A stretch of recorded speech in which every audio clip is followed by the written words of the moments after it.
Good day! Today is our trip to Hong Kong. This is our day 1.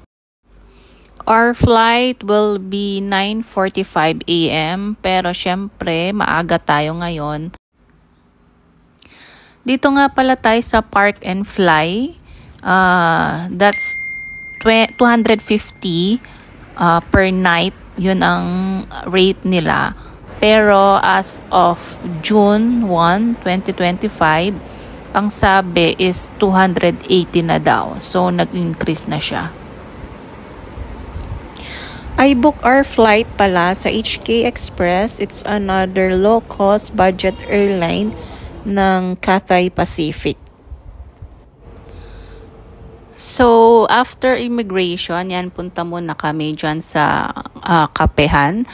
Ang tinanong lang sa amin sa immigration is kung ano ang trabaho namin and then kung ilan kaming pupunta sa Hong Kong at kailan kami babalik. So, yun lang. Kasi family kami, so hindi ganun ka-stricto.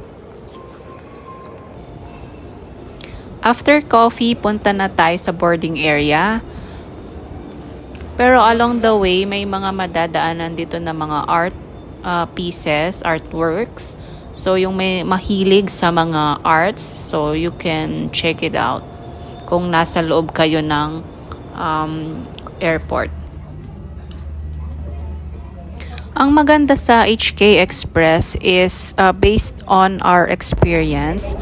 Maaga yung boarding nila. So, 9:45 kami. So, 9 o'clock.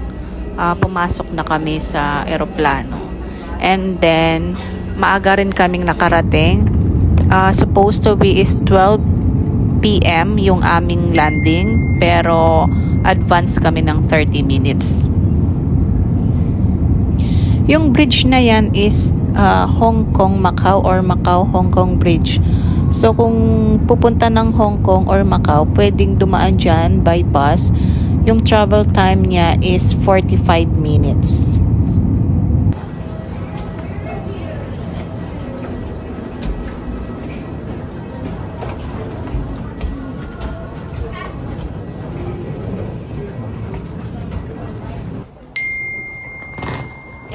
Arrivals.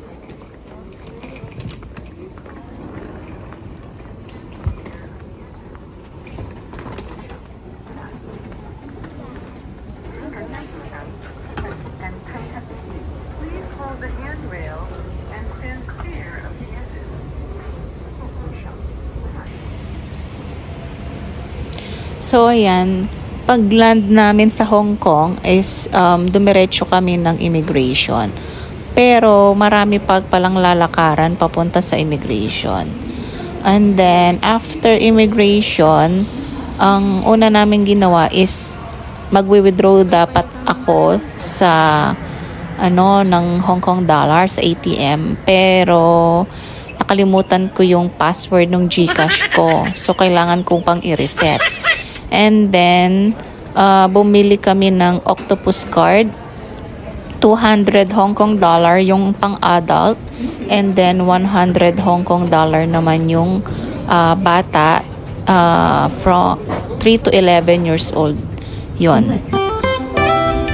Pero once naman na bumili ka ng octopus card, yung 200 Hong Kong dollar na pang-adult is may laman na siya na 150 Hong Kong dollar. And then yung sa child naman is meron siyang 50 Hong Kong dollar na karga na magagamit mo na rin sa MTR or sa mga bus. Pwede rin sa mga establishment, pwede siyang pambayad. From airport station, pumasok kami sa MTR. Actually, ang lalabasan nyo pala sa airport is exit B kung mag-MTR kayo. And then, bababa kayo sa Hong Kong station. Exit C naman yun. Yun yung green line. And then, we walk around 6 to 7 minutes. Pumasok kami or nag-enter kami sa Central Station sa exit B. Pumasok kami doon. Yun yung red line. Suen One line naman yon papunta sa Chim Sha Tsui. Yun yung ano namin, doon kasi yung accommodation namin.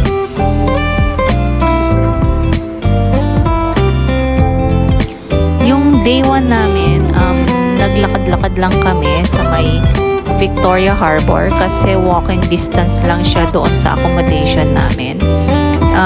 Bali, nung time na yan is medyo windy at saka gloomy yung weather kasi parang kakatapos lang ng bagyo sa Hong Kong kaya medyo malamig pa. Supposed to be is maglalakad-lakad pa sana kami papunta dun sa may mga Avenue of Stars kaya lang sobrang mahangin at malamig. Kaya hindi na namin tinuloy yung sa may Symphony of Lights which is 8 PM sana pero hanggang 7 PM lang kami.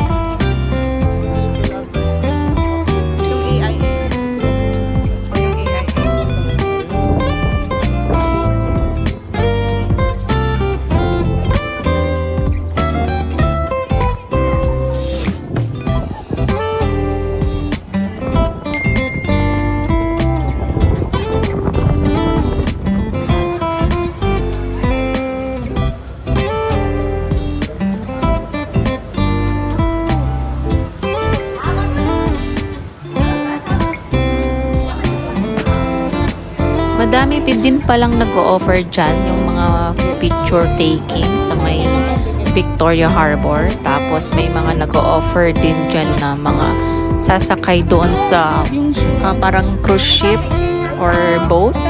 And then itutour kayo around Victoria. Pero kami hindi na kami nag-avail. Parang nag-sightseeing na lang kami. Tsaka picture-picture.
Maganda dito sa Hong Kong is yung mga bus nila is double decker, yung may second floor, tapos malinis sila yung mga buses nila dito.